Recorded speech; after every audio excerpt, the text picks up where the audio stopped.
বড় ভুল হয়ে যাবে।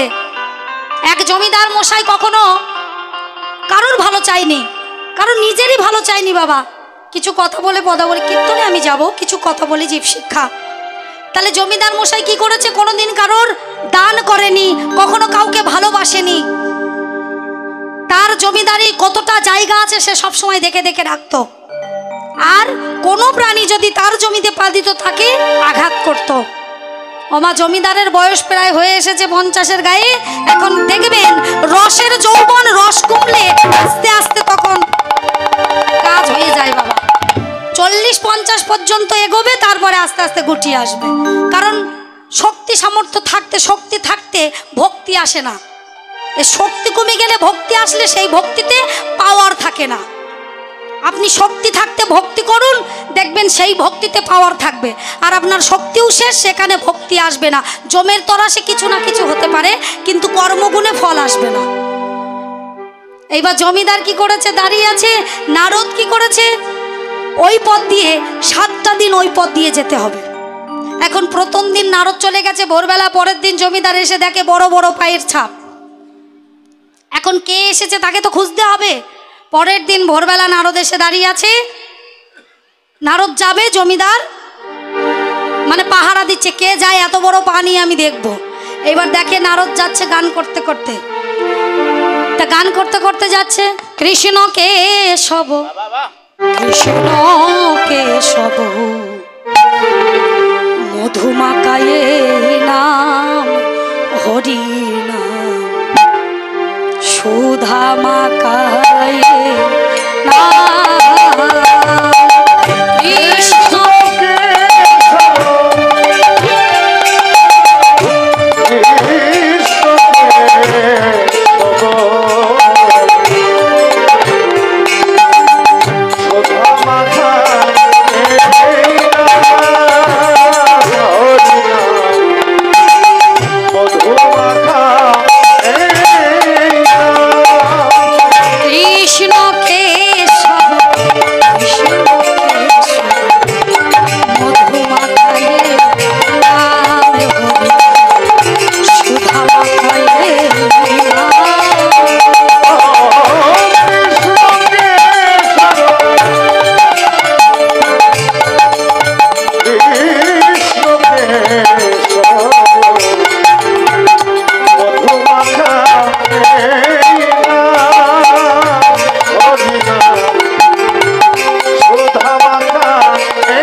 নারদ বলছে, আমি নারদ। কোথায় যাচ্ছ? আমি ভগবানের কাছে যাচ্ছি। কে ভগবান? বললেন স্বয়ং বিষ্ণু, স্বয়ং নারায়ণ। ও তুমি সেই নারদ? তোমাকে তো বিশ্বাস হচ্ছে না যে তুমি নারদ। বলে হ্যাঁ আমি নারদ। বলে কি বলতে হবে? বলে শোনো নারদ, তুমি তোমার ভগবানের কাছে শুনে দেখো তো আমার মুক্তি কবে। এখন যেই বলেছে মুক্তি কবে মা, তাড়াতাড়ি করে নারদ মনে মনে ভাবছে তাই জিজ্ঞাসা করতে হবে। তা নারদ কি করেছে? চলে গেছে। তোমার নামটা কি? তার নামটা নিয়ে চলে গেছে। আর যেই নামটা নিয়ে চলে গেছে বাবা, ভগবান তাড়াতাড়ি যেই নামটা বলেছে নারদ, ভগবান বলছে ওর কখনো মুক্তি নেই। ওই এত পাপ করেছে যে ওর মুক্তির কোনো পথ নেই। নারদ বলে দিও ও তিলে তিলে ভোগ করে তারপরে ও মরবে। আমার নারদ যেই শুনেছে মনে মনে ভাবছে আমি যদি বলি আমাকে যদি বেঁধে রাখে, তা যা হোক বলতে তো হবে। এবার পরের দিন ঠিক রাত্রি ভোরবেলা নারদ যাচ্ছে, আর জমিদার এসে আটকেছে। নারদ জিজ্ঞাসা করেছিলে যে আমার মৃত্যু কবে, আমার উদ্ধার কবে? নারদ বলছে তোমার মরণ এখন হবে না।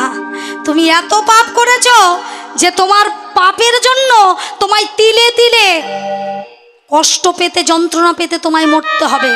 তুমি দাঁত থাকতে দাঁতের মর্ম বোঝনি, এখন তাড়াতাড়ি মরলে হবে? তোমার মরণ নেই। এবার যেই বলেছে মরণ নেই, বলছে শোনো নারদ, কি করলে আমার তাড়াতাড়ি মুক্তি হবে, আমি উদ্ধার হতে পারবো? এই জমি বিক্রি করলে, দান করলে, কি করলে? একবার গিয়ে তুমি শুনে এসো। এইবার নারদ গিয়ে শুনতে গেছে বাবা। যেই শুনতে গেছে ভগবান বলছে নারদ, ওর ঘরে 16 বছরের একটা যুবতী কন্যা আছে।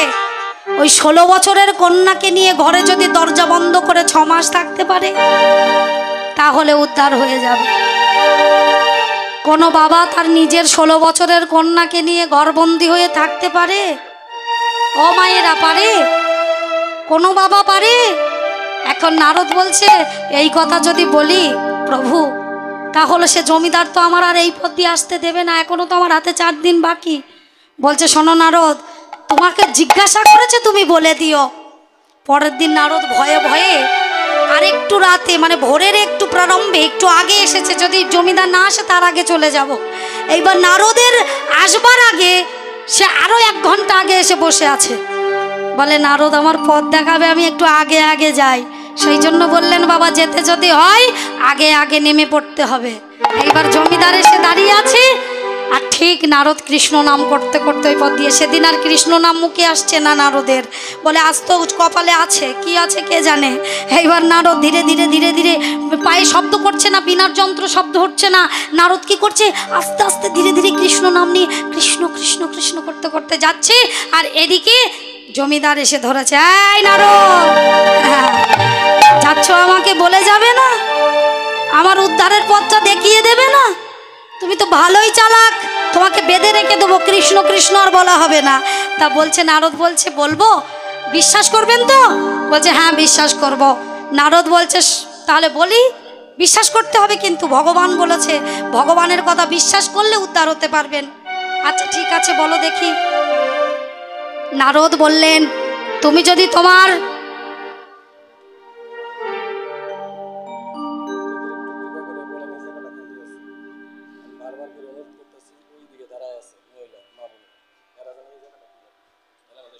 জয়নিতাই, এপাশে যে ভক্তিমতী মায়েরা দাঁড়িয়ে আছেন, কষ্ট পাচ্ছেন, তাদের জন্য এই ধারে অনেক জায়গা পড়ে আছে।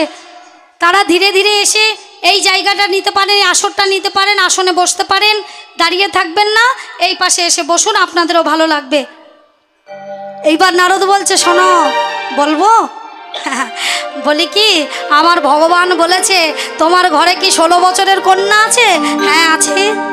তুমি যদি তোমার 16 বছরের কন্যাটা নিয়ে 6 মাসের জন্য ওই দরজা বন্ধ করে ঘরে থাকতে পারো না, তাহলে তুমি উদ্ধার হয়ে যাবে। নারদ যেই বলেছে বাবা, জমিদার বিশ্বাস করেছে যে নারদ ভগবান তো কখনো মিথ্যা বলে না। তাহলে দেখি তো আমার 16 বছরের কন্যাকে ঘরের মধ্যে নিলে আমি উদ্ধার হতে পারি কিনা বাবা। সেই জমিদার নিজ গৃহে নিজ কন্যাকে বলছে, হ্যাঁ রে মা, আমার জন্য একটা কাজ করতে পারবি? মেয়েটা বলছে কি কাজ বাবা?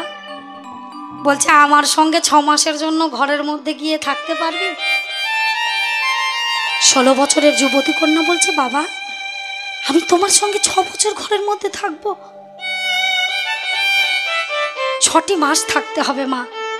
ও আচ্ছা বাবা, 6 মাস যে থাকবো, একটা কারণ তো আছে, কি কারণে থাকবো, কারণটা কি বলবে? বাবা বলছি মারে, আজ নারদের মুখে শুনলাম ভগবান বলেছে আমি যদি তোকে নিয়ে 6 মাসের মধ্যে ঘর বন্ধ করে থাকতে পারি, তাহলে নাকি আমি উদ্ধার হয়ে যাব, আমার পাপ থেকে আমি উদ্ধার পাবো। মা, মেয়েটি কোনো কথা বললেন না। বাবা তোমার জন্য পৃথিবীর আলো দেখেছি, তোমার জন্য পৃথিবীতে এসেছি, ছোটবেলা থেকে মা হারা হয়ে তোমার কাছে মানুষ হয়েছি। এখন আমার জন্য যদি তুমি উদ্ধার হও, আর তোমাকে নিয়ে যদি আমার 6 মাস ঘরে বন্ধ হয়ে থাকতে হয়, আমার ভগবান যখন বলেছে বাবা আর কোনো কথা নাই, চলো ঘরে যাই।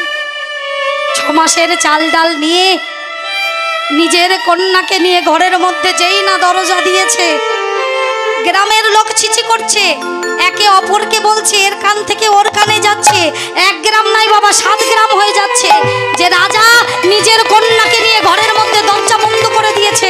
ছি ছি ছি ছি ছি, এই রাজার কর্ম, এই রাজা এত বদমাইশ, তাকে কি সাজা দেওয়া যায়? ওমা, যে যত রাজার কথা বলছি, ওই রাজার পাপ কেটে তার গায়ে গিয়ে লাগছে।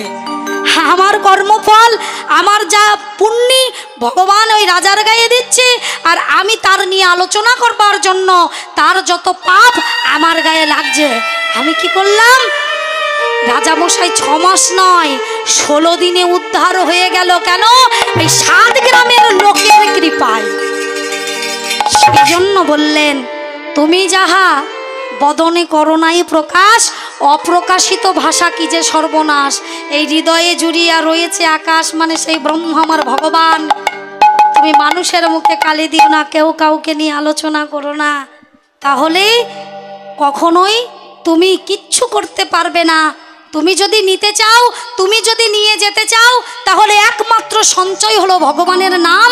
তুমি সারাদিন কর্ম করো, তার মধ্যে একটু নাম সঞ্চয় করে সেই নাম সঞ্চয়টা তার জন্য গুছিয়ে রেখে ভবপারের মালিক যখন বসে থাকবে মাঝি নৌকাটা নিয়ে, তখন তুমি যদি নামের সঞ্চয় নিয়ে তার কাছে যেতে পারো, অনায়াসে তোমাকে ওই ভব সমুদ্র পার করে দেবে।